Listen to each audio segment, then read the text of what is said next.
महाभारत के मुख्य किरदारों में एक है भीष्म पितामह, जो कि हस्तिनापुर के नरेश शांतनु के पुत्र थे।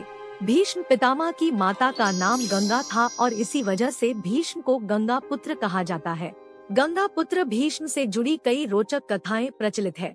कहा जाता है कि भीष्म को इच्छा मृत्यु का वरदान प्राप्त था, यानी भीष्म जब चाहे तब इच्छा के अनुसार मृत्यु को वरण कर सकते थे।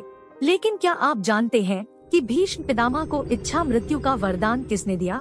अगर नहीं तो आइए इस वीडियो में हम आपको बताते हैं कि आखिर भीष्म पितामह को इच्छा मृत्यु का वरदान किसने दिया था और ये कई दिनों तक बाणों की शैया पर क्यों पड़े रहे।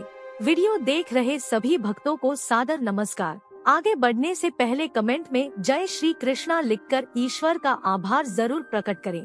पौराणिक ग्रंथों में वर्णित कथा के अनुसार एक बार राजा शांतनु शिकार करते हुए बहुत दूर चले गए, जिसके बाद शाम हो गई और अंधेरा होने की वजह से वे वापस नहीं लौट सके। उस वक्त राजा शांतनु को जंगल में एक विश्राम स्थल मिला, जहां विश्राम के दौरान उनकी मुलाकात सत्यवती से हुई। देखते ही दोनों एक दूसरे को मन ही मन चाहने लगे और अगले ही दिन राजा शांतनु ने सत्यवती के पिता के सामने विवाह का प्रस्ताव रखा, जिसे सत्यवती ने सशर्त स्वीकार कर लिया।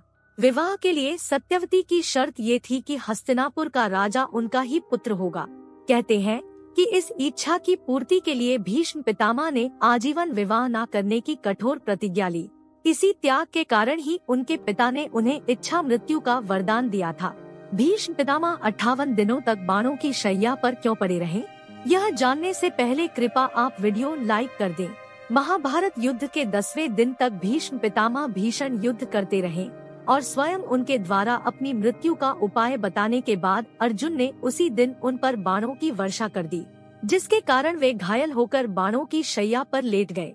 इस तरह 58 दिनों तक वे उस कष्टदायी शैया पर जीवित रहे।